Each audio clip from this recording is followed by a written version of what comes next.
ಆಗೋಯ್ತಾನೆ ಕಣಣ್ಣ.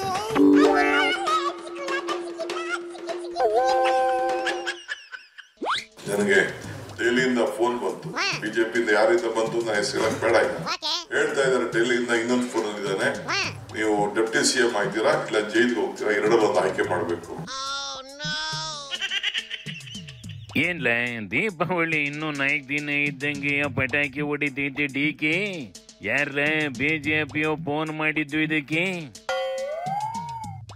ಅದ್ ಯಾರು ಅಂತ ಹೇಳಲ್ವಂತ ಕಣೆ. ಆದ್ರೆ ಬಿಜೆಪಿ ಹೈಕಮಾಂಡ್ ನಾವು ನಿನ್ ಬೆಂಬಲಿಗರನ್ನ ಕರ್ಕೊಂಡ್ ಬಂದು ಬಿಜೆಪಿ ಸೇರ್ಕೊಂಡು DCM ಆಗುವಂತವ ಆಫರ್ ಕೊಟ್ಟಿದ್ವಂತೆ ಕಣೆ. ಆಫರ್ನ ರಿಜೆಕ್ಟ್ ಮಾಡಿದ್ರೆ ಸೀದಾ ಜೈಲಿಗೆ ಹೋಯ್ತೀಯ ಅಂತಾನು ಎದುರಿಸಿದ್ವಂತೆ. ಆದ್ರೆ ಡಿಕೆ ಪಕ್ಷ ನನ್ ತಾಯಿ, ನಾನ್ ಬೇಕಾದ್ರೆ ಜೈಲಿಗೆ ಹೋಯ್ತೀನಿ ಅಂತ ಜೈಲಿಗೆ ಹೋತಂತೆ ಕಣೆ.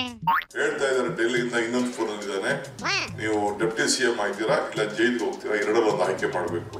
ನಾನು prefer a jail then becoming a deputy chief. Super ಮಾಮಾ.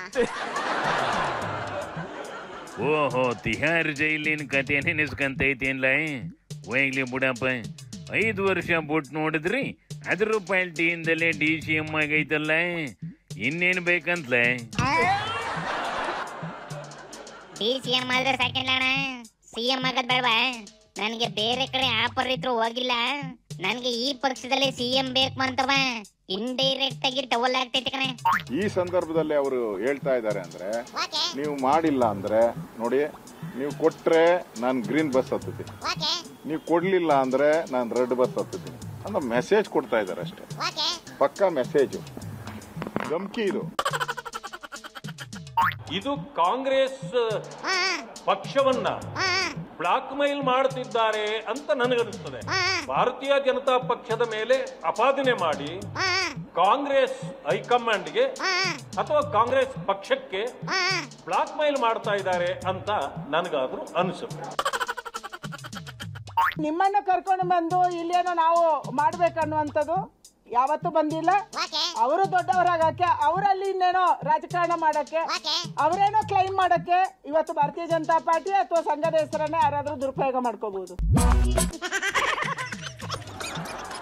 ಬೇರೇನು ಕ್ಲೈಮ್ ಮಾಡಕ್ಕಲ್ಲ ಕಣಕ, CM ಕುರ್ಚಿ ಕೊಡಿ ಅಂತ ಹೇಳ್ತಾ ಇರೋದು. ಆದ್ರೆ ನಿಮ್ ಪಾರ್ಟಿ ಅವ್ ಯಾಕೆ ಡಿಕೆನ DCM ಕೊಡ್ತೀವಿ ನಮ್ ಪಾರ್ಟಿಗೆ ಬನ್ನಿ ಅಂದ್ರಂತೆ. ನಮ್ ಭಾರತೀಯ ಜನತಾ ಪಾರ್ಟಿಗೆ ಅವರನ್ನು ಕರ್ಕೊಂಡು ಬಂದು DCM ಮಾಡುವಂತ ದರ್ದು ಬಂದಿಲ್ಲ. ಪಾರ್ಲಿಮೆಂಟ್ ಅಲ್ಲಿ ನೋಡಿ, ಅರ್ಧ ರಾಜ್ಯಸಭಾ ನೋಡಿ, ಇದು ಲೋಕಸಭಾ ನೋಡಿ, ಅರ್ಧ ಕಾಂಗ್ರೆಸ್ ನಲ್ಲಿ ಇದ್ದವ್ರೆ ಅಲ್ವಾ ಇರೋದಲ್ಲಿ. ಹೌದಾ ಇಲ್ಲ ಹೇಳಿ? IT ED CBI ಇಟ್ಟು ಹೆದರ್ಸಿ ಬೆದರಿಸಿ ನೋಡೋದು. ಇದರಲ್ಲಿ ಹೊಸದೇನಿದೆ ಹೇಳಿ? ಬಿಜೆಪಿ ಇರೋವೆಲ್ಲವ ಅರ್ಧಕ್ಕರ್ಧ ಕಾಂಗ್ರೆಸ್ ನವೇ ಅಂತ ಕಣೆ. ಮೂಕಂಡ್ಲೆ ಒಂದಷ್ಟು ಬಾಂಬೆ ಬಾಯ್ಸವ್ರಿ, ಇನ್ನೊಂದಷ್ಟು ಜನ ವಾಷಿಂಗ್ ಮೆಷಿನ್ ಅಲ್ಲಿ ಕ್ಲೀನ್ ಆಗಿ ಹೋಗಿರವವಿ. ಮೂಲ ಬಿಜೆಪಿಯು ನಮ್ಮ ಇಸ್ಪರು ತರಕ್ಕೆ ಉಚ್ಚಾಟನೆಯಾಗಿ ಮನೆಲವೇ ಕಂಡ್ಲೆ. ಈಗ ಯಾಕೆ ಇಸ್ಪರು ನೆನ್ಸ್ಕತ್ತೇಕಂಬಿಡಣ ನೋಡಿಲ್ಲಿ. ಡಿಕೆ ಈಗ ಉಲ್ಟಾ ಹೊಡಿತೈತೆ, ಬಿಜೆಪಿಯರ್ ಫೋನ್ ಮಾಡಿದ್ರು ಅಂತ ಹೇಳೇ ಇಲ್ಲ ಅಂತೈತೆ. ಅವರೆಲ್ಲ ಆಫರ್ ಕೊಟ್ಟಿದ್ದು, ಆಫೀಸರ್ ಕೊಟ್ಟಿದ್ದು ಅಂತ ಹೇಳಿದ್ರು, ನಾಯಕರೆಲ್ಲ ಆಹ್ವಾನ ಮಾಡಿದ್ರು ಅಷ್ಟೇ. ಬಿಜೆಪಿ ನಾಯಕರು ಜೈಲು ಹೋಗುವಂತ ಯಾರು ನನಗೆ ಹೇಳಿಲ್ಲ. ನನಗೆ ಡೆಲ್ಲಿಯಿಂದ ಫೋನ್ ಬಂತು, ಬಿಜೆಪಿಯಿಂದ ಯಾರಿಂದ ಬಂತು ನಾ ಹೆಸರು ಬೇಡ ಈಗ. ಈ ರಾಜಕಾರಣಿಗಳು ಯಾವ ಮಾತನ್ನ ಯಾವ ಲೆಕ್ಕಾಚಾರದಲ್ಲಿ ಮಾತಾಡ್ತವೋ, ಯಾವ ಕಾರಣಕ್ಕೆ ಉಲ್ಟಾ